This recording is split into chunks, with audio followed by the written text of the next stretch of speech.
Have you ever experienced a moment when you look around, whether you're in an office meeting or with a client, and thoughts begin to creep in of self doubt? You question your abilities and compare yourself to others, wondering, what am I doing here? That, my friend, is the feeling of imposter syndrome. It's a common experience, but the key is not to let it become your norm. It's time to snap out of your imposter syndrome and step into your power.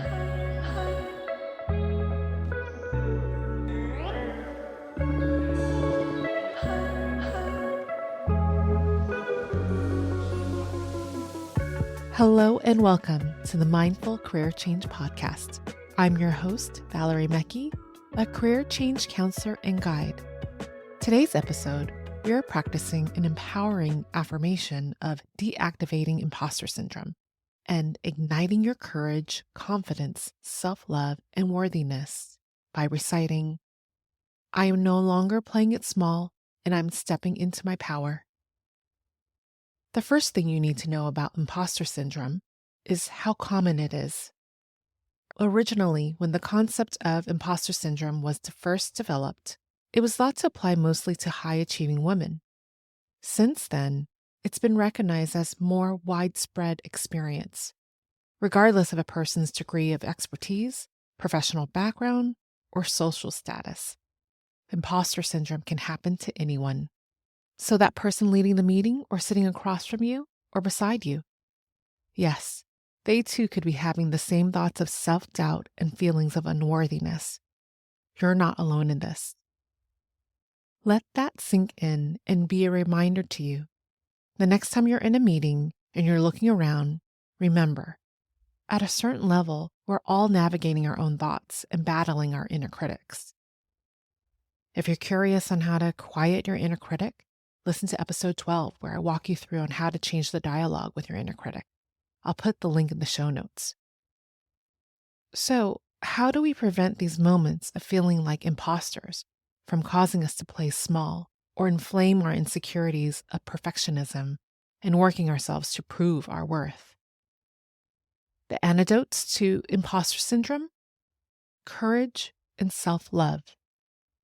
Why courage and self-love?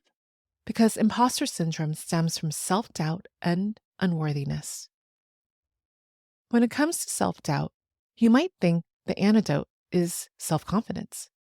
But in my view, it takes acts of courage to develop confidence in something. If you're doubting your seat at the table at work or your role as a new business owner, it may take proving to yourself that you're entirely capable of making that presentation or volunteering to be a lead in a project. Yet acts of courage to build self-confidence don't always have to be big. They could be a collection of smaller steps, like writing the email to a potential client or making an effort to participate more in meetings. The only way to overcome self-doubt is to confront them and walk through it, stepping into your power and into a moment filled with bravery and courage. The second culprit of imposter syndrome is the feeling of unworthiness. Now, unworthiness can be caused by a combination of past trauma related to your childhood or cultural upbringing, societal pressures, and social comparisons. It can be complex and a lot to unpack. So know this: however or whomever caused you to feel less than or not deserving, it was all untrue. You are an intelligent and unique being. There is no one that can replace you because there's no one in this world like you, which makes you rare and valuable.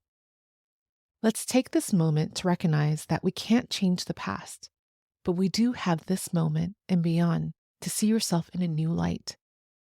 Protect this newfound image by creating boundaries, limiting your intake of social media, surrounding yourself with positive people, and giving yourself more moments like this of self-care.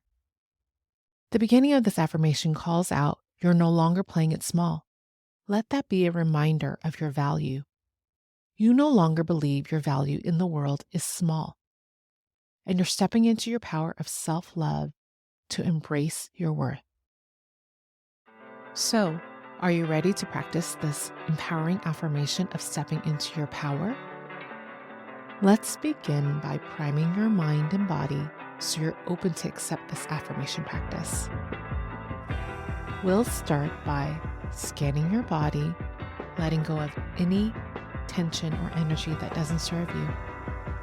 And take a cleansing breath in and out. I'll begin by reciting this affirmation twice.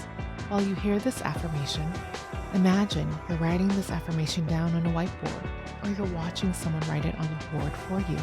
This will help with memorization. So let's begin.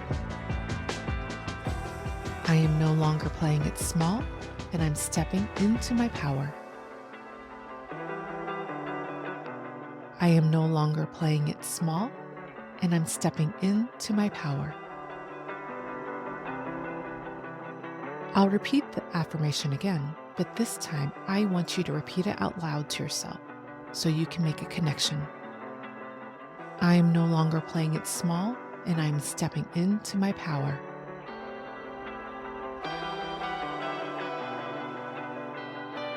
I'll repeat the affirmation again. Once again, say it out loud to yourself. I am no longer playing it small, and I'm stepping into my power.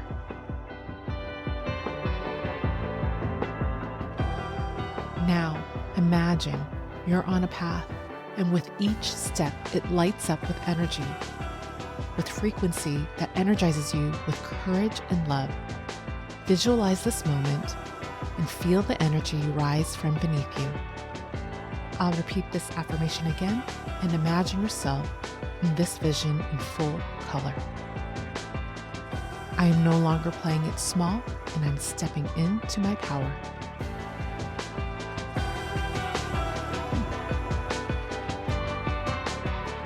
I'll repeat it one last time and give you a moment to let it sink in. I am no longer playing it small, and I am stepping into my power. When you're ready, slowly open your eyes if you had them closed. And if it feels comfortable to you, place your hand on your heart to help seal in this moment of self-care and love. This affirmation is yours to recite and practice for 21 days at least once a day. It's most effective before you go to bed at night or when you wake up in the morning before you start your day. You can take your affirmation practice a step further by making your affirmations sticky. Try turning it into a mantra and repeat it to yourself while you're working out, taking a walk, or doing yoga. Or write this affirmation down on a sticky note and place it somewhere visible, like on your computer or laptop, as a quick reminder that you're no longer playing it small and stepping into your power. If you're curious to learn how to make your affirmations sticky, which is the acronym on how to make your affirmation practice more effective and sustainable, go back to episode 1, where I walk you through the steps on how to make your affirmations sticky so it can have a transformative impact in your career-changing journey. If you haven't noticed, this is episode 20. Mentioning episode 1 and it being the 20th episode fills me with joy and celebration. A little over 6 months ago, I had this idea of creating a podcast for career changers and sharing positive affirmations. I didn't fully grasp the scope of what I was getting myself into. I just had this idea and I couldn't keep it to myself, and I had to bring it to life. Yes, there were plenty of moments of self-doubt and tears, but I stepped into my power and purpose. And here we are at episode 20. Thank you for sharing this moment with me, and I look forward to more weeks to come with more content on mindfulness for you, the career changer. So if you're new to this podcast, thanks for joining us. Explore other affirmations that resonate with you. And if you found this episode helpful, please share it with a family member or a friend who may need an empowering affirmation to help step into their own worth and power. Or please do me a favor and help rate this podcast wherever you're listening. Your support will help this podcast grow and blossom so other career changers can discover it. Thank you again for joining me. And most importantly, Thank yourself for taking the time to make a mindful career change. I'll talk to you soon.